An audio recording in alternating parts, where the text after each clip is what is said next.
Vegan 19। ये jeans का brand हमने लास्ट ईयर 2018 फरवरी में लॉन्च किया था। जीन्स के लेवल पे जो मार्किंग है, शायद उससे पता चल जाए कि जीन्स किसने खरीदी थी। इम्पॉसिबल तो नहीं कहूँगी, पर ये जीन्स एग्जैक्टली किसने खरीदी है ये पता लगाना थोड़ा कॉम्प्लिकेटेड होगा, क्योंकि हम ऑल ओवर कंट्री में अलग अलग जगह पे सेल करते हैं ये जीन्स का। जेपसन वॉच हमारी जुबली सीरीज की प्राइम कलेक्शन और घड़ी का जो मॉडल आपने भेजा है वो जुबली प्राइम लेडीज वॉच है। मिस्टर शेखर, हमें एक डेड बॉडी मिली है जिसके हाथ में ये घड़ी थी। अभी तक उस औरत की पहचान नहीं हो पाई। आप इस घड़ी की सेल डिटेल्स दे सकते हैं? कब किसने खरीदी? पर बिना नाम के मैं कैसे पता कर सकती हूँ कि उस दिन किस लेडी की फ्लाइट मिस हुई है? आपके पास ऐसी कोई तो लिस्ट होगी जिसमें उन पैसेंजर्स की डिटेल्स होगी जिन्होंने अपनी फ्लाइट मिस की है। सुबह 6 बजे से रात के 9 बजे तक 40 डोमेस्टिक और 25 इंटरनेशनल फ्लाइट्स अलग अलग टर्मिनल से हैं। अगर उस लेडी ने पहले ही चेक इन कर लिया होगा तो इनमें और भी एयरलाइंस जुड़ जाएंगी, और अगर हर एयरलाइन से मैंने लिस्ट भी मंगवा ली तब भी ये पता कर पाना मुश्किल है कि उस दिन किस लेडी की फ्लाइट मिस हुई है। लेकिन जो लॉट बनते हैं उसके स्टॉक की डिटेल तो होगी ना, कि आपने वो स्टॉक कहाँ डिस्ट्रीब्यूट किए और उन लोगों ने आगे किन्हें बेचे। अगर ये लेवल और इसके डिटेल से आप पता लगा पाए कि ये कब मैन्युफैक्चर हुई थी और किस डिस्ट्रीब्यूटर को बेची गई थी, तो शायद हम भी ये पता लगा पाए कि ये जीन्स किसने खरीदी थी। लेकिन सर उसके लिए मुझे बैकडेट जाके सभी आउटलेट्स के स्टॉक डिटेल्स, सेल, परचेज सब चेक करना पड़ेगा, उसके बाद ही बता पाऊंगा। मिस्टर शेखर, ये इन्फॉर्मेशन बहुत ज़रूरी है इस केस को सॉल्व करने के लिए, उस औरत की पहचान के लिए कि वो औरत कौन थी और किसी ने उसे इतनी बेरहमी से क्यों मार डाला। पर तुम मेरी भी तो मजबूरी समझो। It's a high pressure job. यहाँ वर्क का इतना प्रेशर है, स्टाफ ओवरवर्क्ड है। मैं सिर्फ इतना कहूंगी कि कोशिश कर सकती हूँ। आप मुझे वो लेबल मेल कर दीजिए, मैं ट्राई करती हूँ। ओके। हम इस बॉडी को ज़्यादा 1 हफ्ते तक प्रिजर्व कर सकते हैं क्योंकि ये बॉडी ऑलरेडी सड़ना शुरू हो चुकी है। बस डॉक्टर कुछ दिन और, जल्दी हमें इसके बारे में कोई लीड मिल ही जाएगी। उस अनजान औरत की लाश से मिली चीजों की पुलिस शिनाख्त तो कर रही थी, पर कोई पुख्ता सबूत हाथ नहीं लग पा रहा था। और फिर उस औरत के हाथ की अंगूठी ने पुलिस को एक उम्मीद बंधाई कि यह औरत भारत के किस कोने से हो सकती है। बेशक किसी शहर का नाम सामने नहीं आया, पर वो किस क्षेत्र से हो सकती है यह अंदाजा लगाया जा सकता था। यह अंगूठी सोने की नहीं, पित्तल की है सर। सोना या पित्तल में कोई फर्क नहीं पड़ता सर, असली कीमत इस स्टोन की है। ये स्टोन काफी कीमती है। कौन सा स्टोन है ये? इसे पुखराज कहते हैं और इसे इस उंगली में, तर्जनी में, इंडेक्स फिंगर में पहना जाता है। हाँ, लाश की उसी उंगली में ये अंगूठी थी। आप बता रहे थे बहुत कीमती होता है। कई लोगों का मानना है कि धन वृद्धि मतलब काम अच्छा चले, लक के लिए, सुख समृद्धि के लिए, या जिन औरतों को बच्चा नहीं होता है वो संतान प्राप्ति के लिए भी ये अंगूठी पहनते हैं। इस अंगूठी से पहनने वाले के बारे में कुछ पता चल सकता है? पहनने वाला कौन होगा, कहाँ का रहने वाला होगा? कौन का तो पता नहीं, लेकिन शायद ये उत्तर भारतीय हो सकती है। उत्तर भारत, नॉर्थ इंडिया, वो तो काफी बड़ा है, कई स्टेट्स है उसमें। नॉर्थ इंडिया क्यों? इस स्टोन की कटिंग और डिजाइन उस तरफ के लोग पसंद करते हैं। जैसे कि दक्षिण भारत, महाराष्ट्र में अलग तरह की डिजाइन्स और कटिंग्स लोग पसंद करते हैं, और इसे देखकर कहा जा सकता है कि ये नॉर्थ इंडियन डिजाइन की है। अंगूठी से और कुछ पता चल सकता है? किस ज्वेलर ने बनाई, कोई कोड वगैरह, खरीदने या बेचने वाले के बारे में कुछ? नहीं सर, ऐसा कुछ नहीं। गोल्ड रिंग होती तो कोड होता, ये तो सिंपल प्लेन अंगूठी है सर। उस अनजान औरत की डेड बॉडी की फोटो, उससे जुड़ी हर जानकारी उत्तर भारत के हर छोटे बड़े शहर में भेजी गई। स्थानीय लोकल नेटवर्क को भी डेड बॉडी से जुड़ी तमाम जानकारियां दी गई, इस उम्मीद में कि शायद कहीं कोई मिसिंग कंप्लेंट दर्ज हुई हो जो इस औरत से मैच करती हो, और डेड बॉडी की पहचान पर अटके हुए इस केस की तहकीकात को आगे बढ़ने में मददगार साबित हो। सर, हमने खबरियों को काम पर लगाया है। गोविंद ने भी अपनी पूरी टीम को वेस्टर्न सबअर्ब के सारे होटलों में चेक करने के लिए भेजा है, पर प्रॉब्लम यह है कि बॉडी का चेहरा ही नहीं है। चेहरा नहीं है, लेकिन बॉडी की बाकी चीज़ें तो हैं। कपड़े, घड़ी, अंगूठी, सैंडल, ये सब। हो सकता है विक्टिम मुंबई में कहीं बाहर से आई हो, तो किसी ने किसी होटल में चेक इन किया होगा, उस होटल के सीसीटीवी में कैप्चर जरूर हुई होगी। सर, हमने सब जगह देखा, पर ऐसा भी कुछ दिखाई नहीं दिया। कुलकर्णी, कहीं हम गलत ट्रैक पर तो नहीं? विक्टिम मुंबई की हो, मिसिंग हो, पर मिसिंग कंप्लेंट लिखवाई नहीं गई, और उसके हस्बैंड या बॉयफ्रेंड ने अपना पीछा छुड़ाने के लिए उसको मार दिया, और चेहरा इसलिए बिगाड़ा गया ताकि पहचान ना हो सके। सर, फिलहाल तो हमें बॉडी के बारे में सोचना चाहिए कि क्या करना है। मुर्दा घर वाले कह रहे हैं कि वो बॉडी को ज़्यादा दिन नहीं रख सकते। मुझे तो लगता है हमें बॉडी को दफना देना चाहिए। जैसे कोई लीड मिलेगी, री इंस्पेक्शन के लिए हम बॉडी वापस निकाल सकते हैं। North India, Lucknow, Jepson jubilee prime watch से एक इंफॉर्मेशन आई है। 17 अप्रैल 2019 को लखनऊ के एक आउटलेट से सेम मॉडल की घड़ी खरीदी गई थी। ये उसका बिल है। बिल में खरीदने वाले की सारी डिटेल्स हैं। राकेश अग्रवाल, खरीदार का फोन नंबर भी है 444939। राकेश अग्रवाल।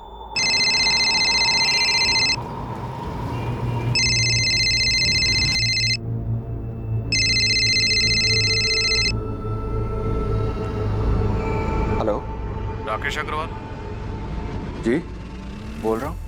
आप कौन? मैं मुंबई पुलिस से पीआई संजय कुमार बोल रहा हूँ। जी कहिए सर।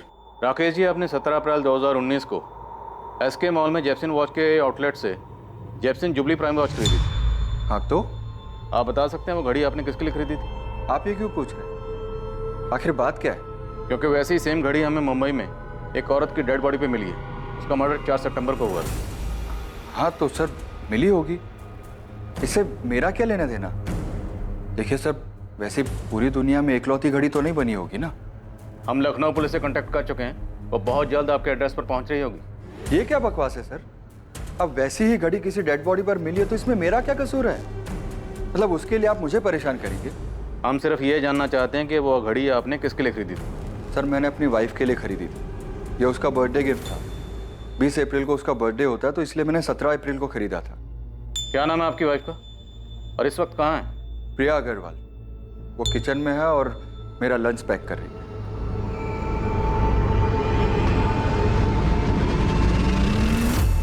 मैं आपको अभी वीडियो कॉल कर रहा हूँ, आप उनके पास ही रहिएगा। आप ये सब क्यों कर रहे हैं? सिर्फ इसीलिए क्योंकि मैंने वो घड़ी अपनी वाइफ को गिफ्ट की थी? हम सिर्फ ये देखना चाहते हैं कि वो घड़ी आज भी आपके पास ही है। सर ये मेरी वाइफ प्रिया अग्रवाल। प्रिया जी, क्या मैं वो घड़ी देख सकता हूँ जो आपके हस्बैंड ने आपको बर्थडे पे गिफ्ट की थी?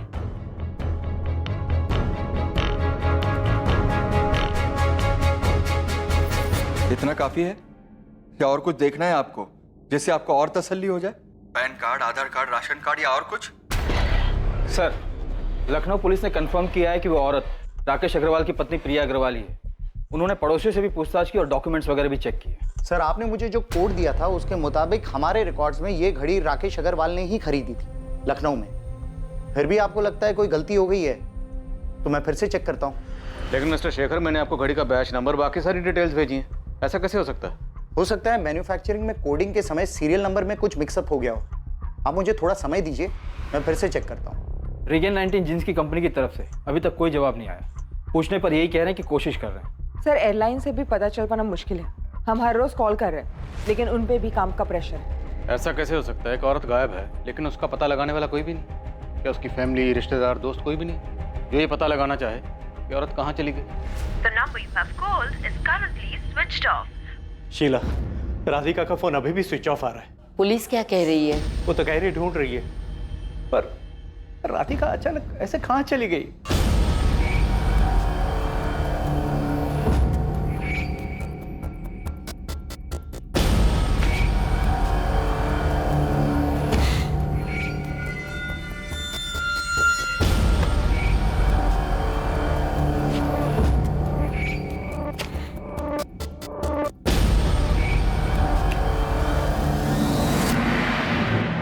दिनों की कोशिश और मेहनत के बावजूद आरे के जंगल में मिली अनजान औरत की लाश को बिना नाम दफनाना पड़ा, क्योंकि पुलिस अब तक उसकी पहचान ढूंढने में नाकामयाब रही थी। दूसरी तरफ एक दूसरे एरिया की पुलिस को भी एक औरत की अज्ञात लाश मिली थी। इस लाश की भी पहचान नहीं हो पाई थी और उसे भी दफनाया जा रहा था, और इसकी जानकारी वीएस पुलिस स्टेशन को नहीं थी। पर अब एक स्पष्ट जानकारी वीएस पुलिस को मिलने जा रही थी उस मर्डर की जो शायद किया जा चुका था।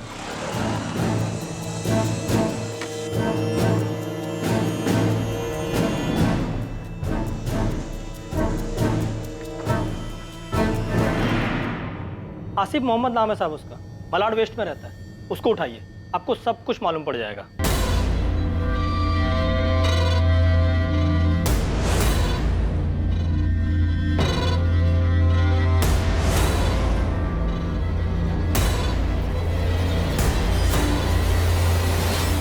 आसिफ मोहम्मद, किसी का मर्डर किया इसने? अपनी बीवी मरियम मोहम्मद का। सस्पेंस मत बढ़ा गोविंद, साफ साफ बोल। साहब इसकी बीवी 3 सितंबर से गायब है। मतलब ये कि वो अपन लोगों को एड़ा बना रहा है।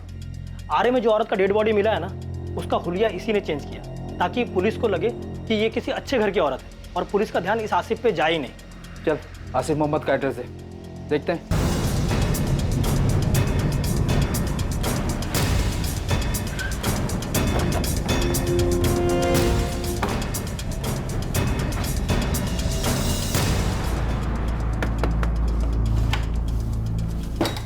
आसिफ मोहम्मद। नहीं हूँ साहब। क्या हुआ? तेरी बीवी मरियम मोहम्मद कहाँ है?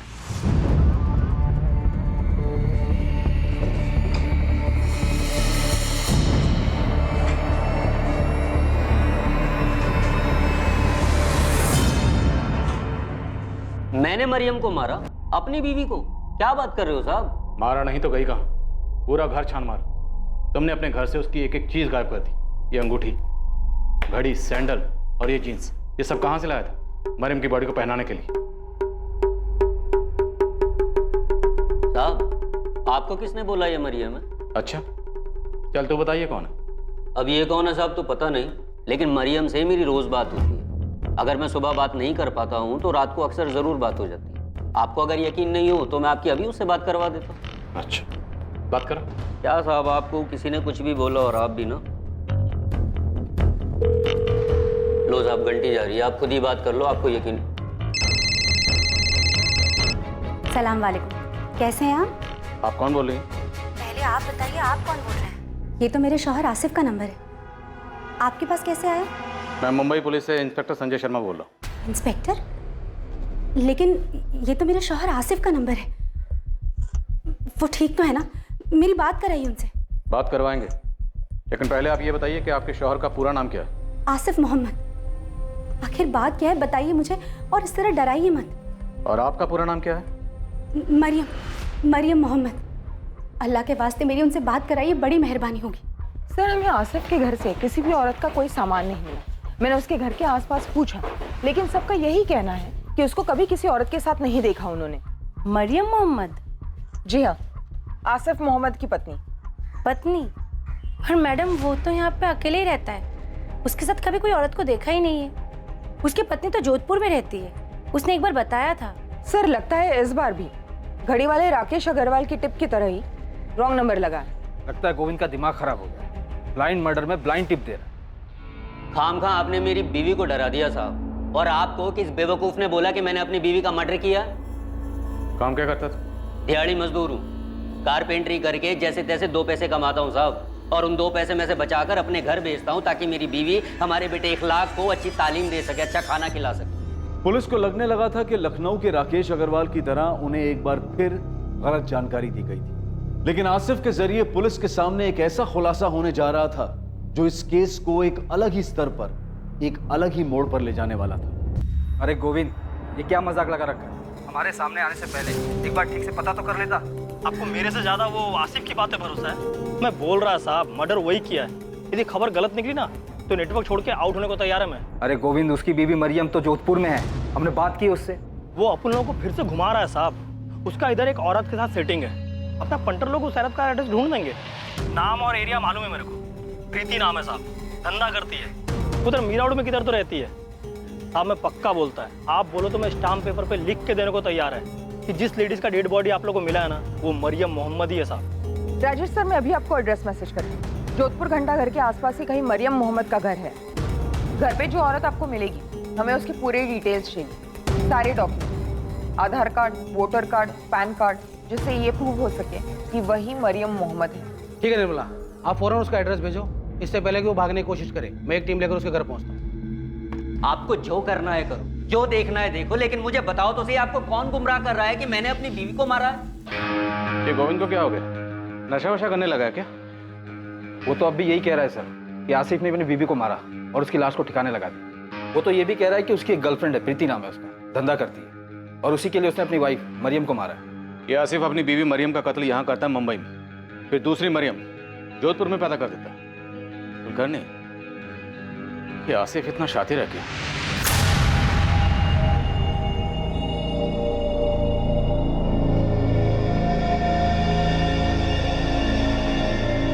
ये क्या नाटक चल रहा है साहब? पहले मुंबई पुलिस आसिफ के नंबर से मुझे फोन करती है और अब आप लोग आकर दुनिया भर के सवाल जवाब कर रहे हैं। मैंने कहा ना कि मैं ही मरियम मोहम्मद हूँ और ये मेरे और आसिफ का बेटा इकलाक मोहम्मद है। तो आपके पास आपका कोई आधार कार्ड या वोटर आईडी तो होगा, दिखाइए। क्यों दिखाऊं? मैंने कहा ना कि मैं मरियम मोहम्मद हूँ। देखिए मैडम, आपके पति पर अपनी पत्नी के मर्डर का इल्जाम है और वो इस वक्त मुंबई पुलिस की हिरासत में है। अरे लेकिन मैं हूँ उनकी बीवी और मैं जिंदा हूँ। आपको 10 बार बोल चुकी हूँ, लेकिन फिर भी आप लोग बेवजह परेशान कर रहे हैं। रुकिए, अभी लेकर आती हूँ। ये लीजिए। इतना काफी है कि और सबूत चाहिए आपको?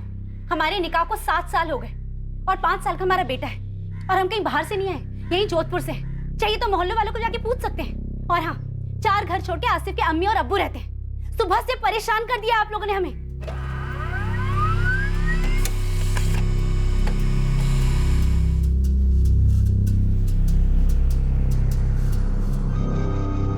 सॉलिड झोल किया सब आसिफ ने। अबे कोई झोल नहीं है, जोधपुर की पुलिस मिली है उसकी बीवी से, सारे सबूत मिले कि वो मरियम ही है। यहाँ तक कि उसके माँ बाप से भी बात की उन्होंने। हो ही नहीं सकता साहब, मैं 100% बोलता है झोल किया बोल के। अब मालूम नहीं उसने ये मरियम कब पैदा किया। मैडम, आप आसिफ के घर के आजू बाजू से पूछा क्या?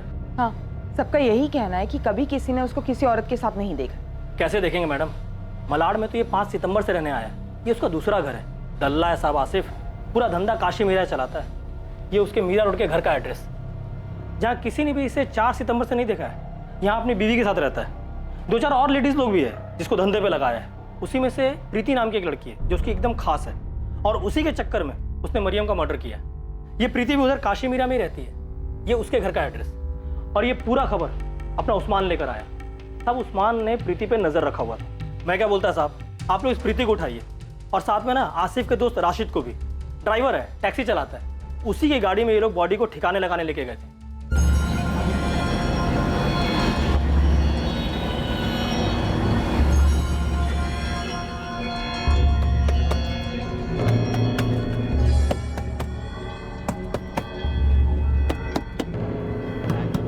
आसिफ, डिग्गी में से आवाज आ रही है। अबे तूने गला तो ठीक से दबाया था ना? हाँ यार, जब मैंने उसका गला दबाया था ना, पूरी सांस रुक गई थी उसकी। अब क्या करेंगे?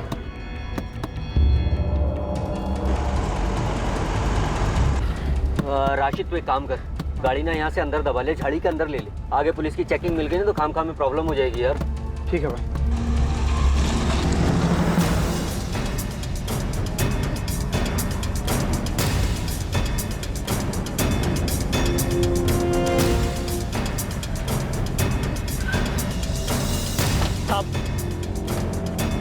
ये है, ये राशिद का घर।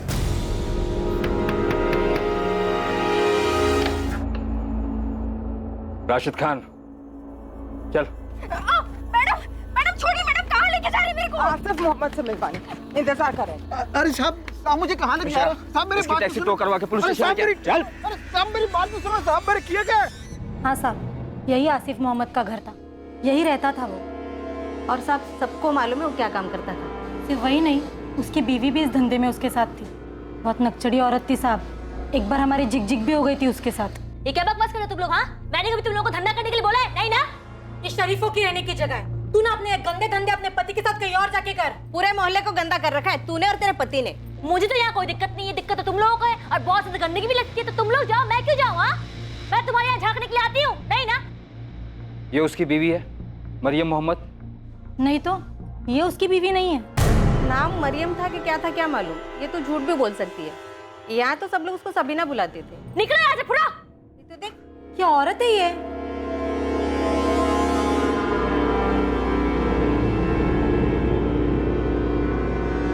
सबीना? आप लोगों में से किसी के पास सबीना की फोटो है? सब बात तो सुनो साहब, सब बात तो सुनो।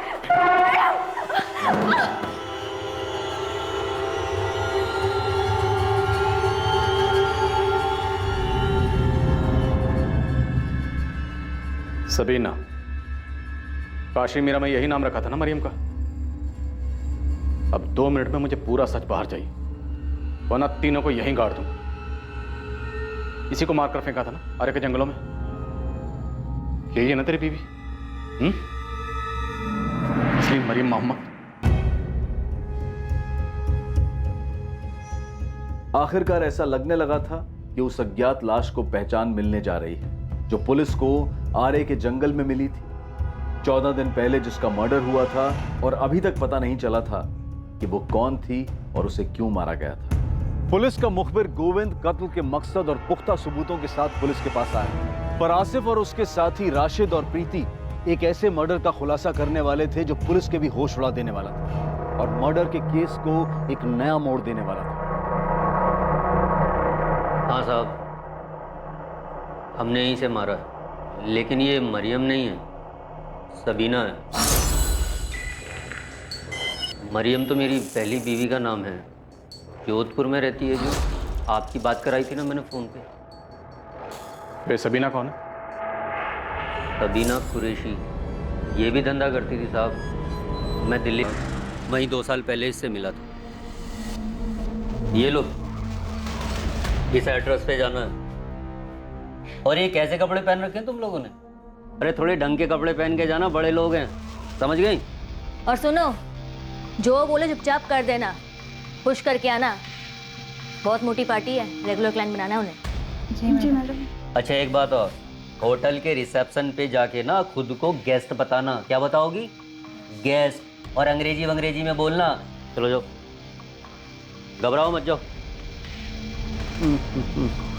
अरे सबीना जी जरा गौर तो फरमाइए। ये ले तेरा हिस्सा। मैं और सबीना मिलके काम करते थे। सबीना लड़कियां ढूंढ कर लाती थी, ऐसी लड़कियां जिन्हें धंधा करने में कोई एतराज़ नहीं होता था। मैं ऐसे ही अनजान लोगों को दोस्ती के मैसेज भेजता था, जिसमें घुमा फिरा के धंधे की बात लिखता था। उसमें से कोई जवाब देता तो उसे हाई क्लास लड़की देने का ऑफर देता था। बिल्कुल साहब, बिल्कुल, आप फिक्र मत करो साहब। अरे नहीं साहब, टेंशन लेने की ज़रूरत नहीं है। आप जहाँ कहोगे लड़की पहुँच जाएगी, किसी को पता नहीं चलेगा। आप फिक्र मत करो। अरे मैं हूँ ना, देख लेना साहब, आप खुद ही बोलोगे यार आसिफ तूने दिल खुश कर दिया। सब सही चल रहा था साहब, पर फिर एक दिन हमारी एक लड़की पुलिस की रेड में पकड़ी गई और फिर पुलिस ने मुझे और सबीना दोनों को गिरफ्तार कर लिया। हम दोनों जमानत पर बाहर तो आ गए, पर पुलिस रिकॉर्ड में आने के बाद वहाँ काम करना मुश्किल हो रहा था साहब। जैसे ही धंधा शुरू करते पुलिस उठा लेती। खर्चा पानी देने में तेल निकल गया हम लोगों का। बस मैंने और सबीना ने तय किया कि हम दिल्ली ही छोड़ देंगे और 1 साल पहले हम लोग मुंबई आ गए। यहाँ आके हमने काशीमीरा में अपना धंधा जमा लिया। ओए, तेरे धंधे पानी में हमें कोई इंटरेस्ट नहीं, सीधा मुद्दे पे है, वरना तेल निकाल देंगे मार मार के तेरा। सर वही तो बता रहा हूँ मैं आपको। यहाँ ये प्रीति है ना, ये सामने से चल कर आई, पहले से इस धंधे में थी। मुझे सिखाएगा? आसिफ कल पैदा नहीं हुई मैं, समझा? एक तो प्रीति सामने से खुद चल के आई है, ऊपर से पूरे हफ्ते में 2 ग्राहक के पास भी नहीं गई है। अरे कैसे जाएगी वो, तबीयत ठीक नहीं है उसकी। तबीयत ठीक नहीं उसकी है? तबीयत ठीक नहीं है उसकी? मुझे घुमाएगा तू? मुझे पता नहीं मेरी पीठ पीछे क्या चल रहा है, पता नहीं है मुझे। हाँ ये सबीना बहुत ज्यादा कर रही है, तू बोल रहा हूँ। मैं ज्यादा कर रही हूँ? मैं ज्यादा कर रही हूँ? हाँ तुझे क्या लगा तू कल की आई हुई प्रीति के साथ टाका भिड़ाएगा और मैं चुपचाप बैठी रहूंगी? मरियम नहीं हूँ मैं जो चुपचाप एक कोना पकड़ कर रोने बैठ जाऊँ, समझा? साला चैन से खाना भी दुश्वार कर दिया तूने, जब से बकवास कर रही है तू। आसिफ एक बात ना कान खोलकर सुन ले, अगर तूने कहीं और मुंह मारा ना तो खाना छोड़ उल्टा मैं तुझे खा जाऊंगी, समझा? और हाँ जाकर ना अपनी प्रीति को बोल दे यहाँ से उसको धंधा बंद, जहाँ से ये वहीं चली जाए। कल से मुझे यहाँ को दिखनी नहीं चाहिए, समझा? ऐसे आंखें फाड़ फाड़ के क्या देख रहा है? जितना बोला उतना कर, चल निकल यहाँ से। मैं सबीना को खुश रख रहा था, माँ मरियम को भी और यहाँ इस प्रीति को भी, लेकिन ये सबीना कुछ सुनने को तैयार ही नहीं थी साहब। खुद किसी की जगह मारकर बैठी थी और अब उसे धर्मपत्नी बनना था। आसिफ की जिंदगी में सारी जगह उसे अकेली को चाहिए थी। सबीना को कैसे मारा और कहाँ मारा? वहीं काशीमीरा वाले घर में, रात के अंधेरे में गला दबा दिया उसने।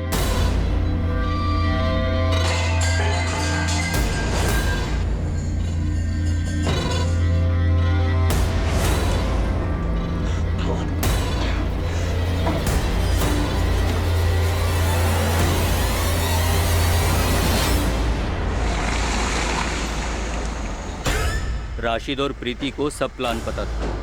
ये दोनों राशिद की टैक्सी लेकर रात को मेरे घर आए और हम सबीना की बॉडी को ठिकाने लगाने निकले। उसकी सांस बंद हो चुकी थी, तो मुझे लगा वो मर गई, पर वो मरी नहीं थी।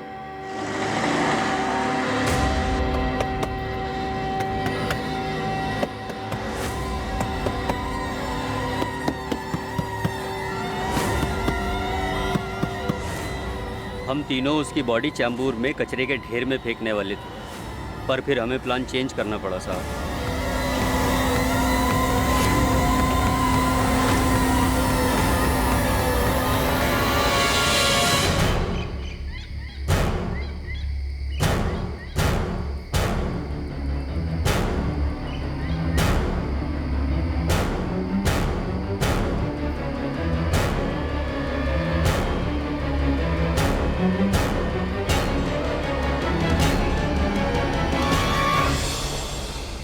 आसिफ, इसका चेहरा बिगाड़ देते हैं, कोई पहचान नहीं पाएगा।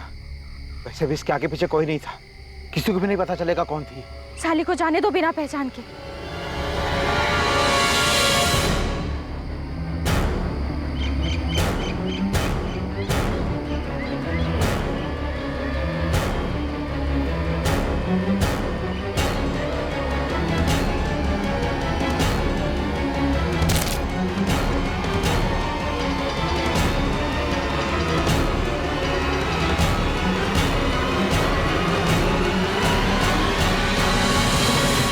ये घड़ी, अंगूठी, ये सब सबीना की है या पुलिस को गुमराह करने के लिए तुम लोगों ने उसकी बॉडी को पहनाया है सब?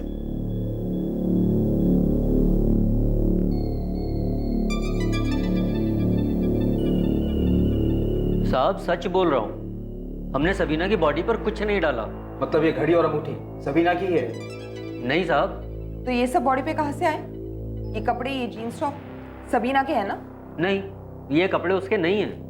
मतलब पहले तुम लोगों ने सबीना का कत्ल किया, उसके बाद उसकी बॉडी को ये सब पहना है? साहब हमने ना कोई कपड़े बदले हैं, ना कोई अंगूठी पहनाई है, ना हमने कोई जींस पहनाई है। हमने बस पत्थर उठाया और उसका चेहरा बिगाड़ा है ताकि कोई उसकी लाश को पहचान ना सके। साहब राशिद, प्रीति, आसिफ, तुम लोग दिमाग खराब मत करो। ध्यान से देख, इसकी बॉडी पे ये सबीना की बॉडी है, इसकी बॉडी पे ये नहीं साहब, ये सबीना की लाश नहीं है। ये मत सोचना कि बॉडी के कपड़े बदल दिए तो तुम दोनों मर्डर के चार्ज से बच जाओगे।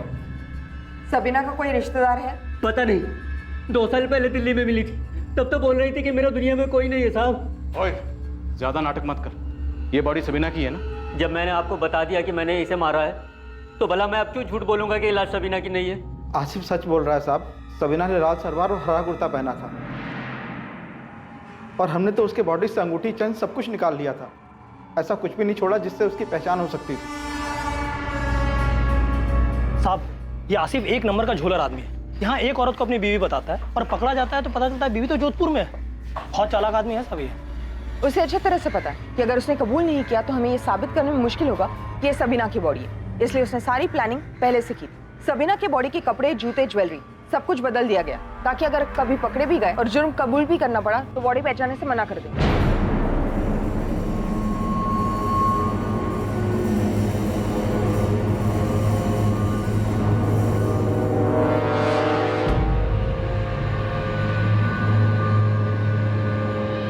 सवाल ही नहीं उठता जब वो खुद बोल रहा है कि उसे पता नहीं कि सबीना कहाँ से थी, उसका परिवार है भी या नहीं। एक और तरीका है इनसे सच उगलवाने का, इन तीनों को अलग अलग तोड़ दो। निर्मला, तुम प्रीति को देखो, मैं और कुलकर्णी राशिद और आसिफ को संभालते। एक टीम आसिफ और राशिद को लेकर उस स्पॉट के लिए निकली जहां उन्होंने सबीना की लाश को फेंका था। दूसरी टीम क्राइम स्पॉट का पता लगाने के लिए प्रीति को लेकर अलग से निकली।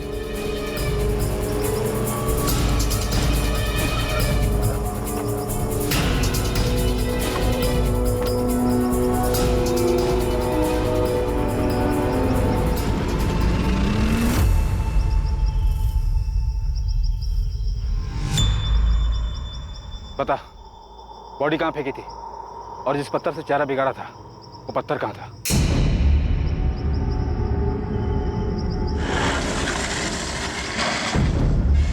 तुमने बॉडी यही फेंकी थी? हाँ मैडम, वो जो पेड़ है ना वो साइड में, पत्थर उसी के पास पड़ा था।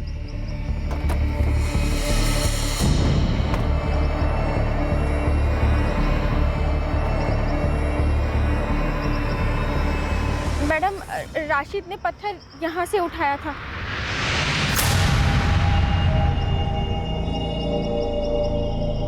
और सबीना की लाश यहाँ पड़ी। पक्का तुमने बॉडी यही फेंकी थी? हाँ मैडम। बता जल्दी, कहाँ फेंकी थी? साहब, हमने सबीना की लाश को यहाँ नहीं फेंका था साहब। यहाँ नहीं फेंका था तो कहाँ फेंका था? साहब, ये जगह तो गोरेगांव हाईवे से 2 मिनट की दूरी पर है।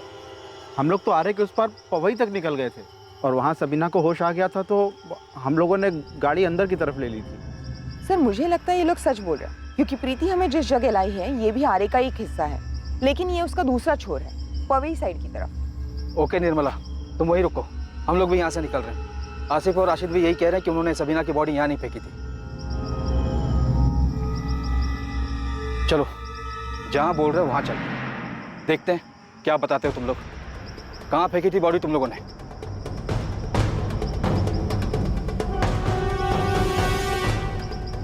हैरानी की बात यह थी कि आसिफ मोहम्मद और राशिद खान पुलिस को ठीक उसी जगह लेकर गए जहां प्रीति पुलिस की दूसरी टीम को लेकर पहुंची थी।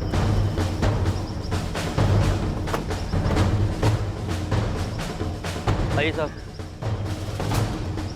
साहब, हमने सबीना की लाश को उस पेड़ के पास फेंका था और पत्थर भी वहीं था साहब। सर, प्रीति ने भी बिल्कुल यही कहा था कि लाश यही फेंकी थी और पत्थर भी यही था। ये एरिया तो हमारे अंडर में आता भी नहीं, ये तो सीआर मार्ग पुलिस स्टेशन के अंडर में आता है। और दूसरी तरफ आसिफ कह रहा है कि उसने अपनी बीवी सबीना को 3 सितंबर की रात को गला दबाकर मारा। हमें बॉडी 4 सितंबर को मिली और पोस्टमार्टम रिपोर्ट के हिसाब से मर्डर 4 सितंबर की सुबह 6 बजे के आसपास हुई।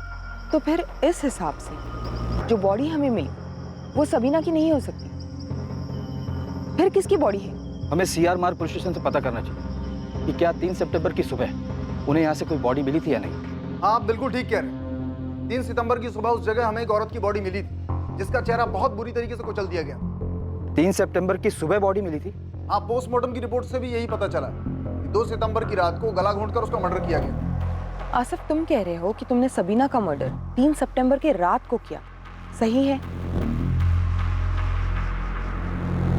मैडम, तारीख तो याद नहीं है, लेकिन मर्डर मैंने रात को ही किया था। आपको जो बॉडी मिली थी उस औरत ने लाल सलवार और हरा कुर्ता पहना था। हाँ, वही था। और अभी 4 दिन पहले ही हमने उसकी बॉडी को दफनाया, लेकिन अभी तक हमें उसकी कोई पहचान नहीं हो पाई। आपको इस केस के बारे में कोई लीड मिला है क्या? हाँ, शायद।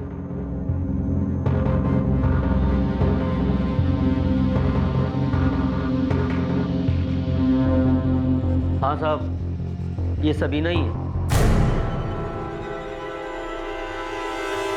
ये आसिफ सच बोल रहा है। ये लाल सलवार और ये हरा कुर्ता हमें बॉडी से ही मिले। संजय जी, आपने हमारा केस ही सॉल्व कर दिया। वो अज्ञात औरत की लाश जो वीएस पुलिस को मिली थी और दफनाई जा चुकी थी, उसकी शिनाख्त अब तक नहीं हो पाई थी। उसकी पहचान सामने आनी अब भी बाकी थी। गोविंद, तेरी टिप ने श्रीकांत का केस तो सॉल्व कर दिया, लेकिन हमारा केस अभी वहीं अटका हुआ है। सवाल अभी यही है कि औरत कौन थी, उसे किसने मारा और क्यों मारा। ये तो मेरे को भी समझ में नहीं आ रहा साहब। पहली बार ऐसा हुआ है कि इतना खोद के निकालने के बाद पता चला कि मर्डर तो हुआ है, पर अपने केस के अलावा दूसरा एक केस सॉल्व हो गया और अपना केस वहीं का वहीं रखड़ रहा है। जैसे आसिफ सबीना को मारकर चुप बैठा था, वैसे कोई है जो इसे मारकर चुप बैठा है और इसे कोई पूछने वाला नहीं। शायद हो सकता है कि पूछने वाला हो और पूछ भी रहा हो, लेकिन उसे जवाब ना मिल रहा। अब तो मेरा यकीन और भी पुख्ता हो चला, ये औरत मुंबई की नहीं थी, ये औरत किसी दूसरे शहर से मुंबई में आई हुई।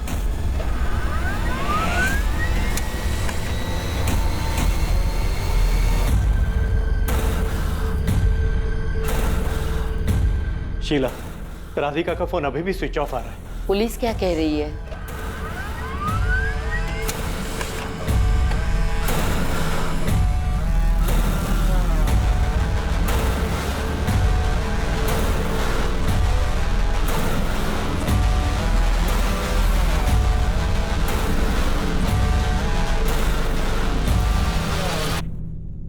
ये नैना सब्रवाल और ये है उसका boyfriend Ashish Mishra.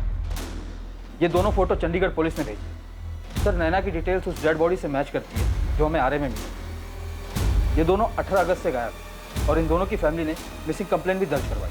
Honour killing, इज्जत के नाम पर लड़की को मार डाला। शायद।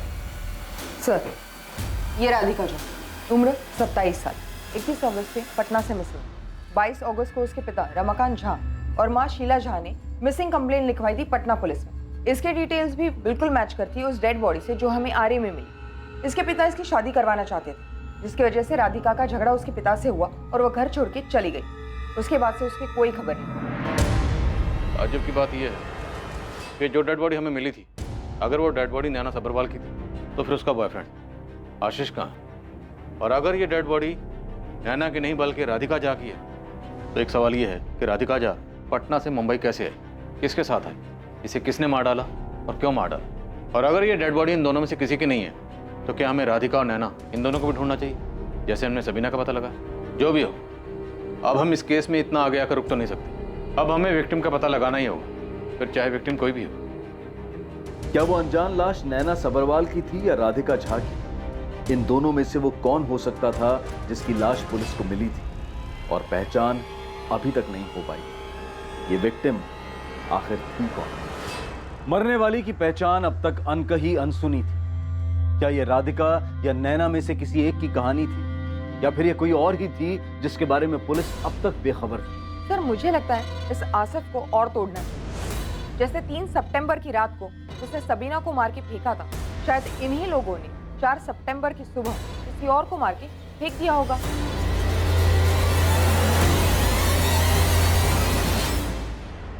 क्या वाकई में इस अज्ञात औरत की पहचान और उससे जुड़े सभी सवालों के जवाब के लिए सिर्फ आसिफ मोहम्मद जिम्मेदार था या फिर कोई और था जो पुलिस की आंखों में धूल झोंक रहा था? राकेश, जो घड़ी तुमने मुझे मेरे बर्थडे पे गिफ्ट की थी, पुलिस फोन करके उस घड़ी के लिए इतने सवाल क्यों कर रही है? तुम क्या कहना चाहती हो प्रिया?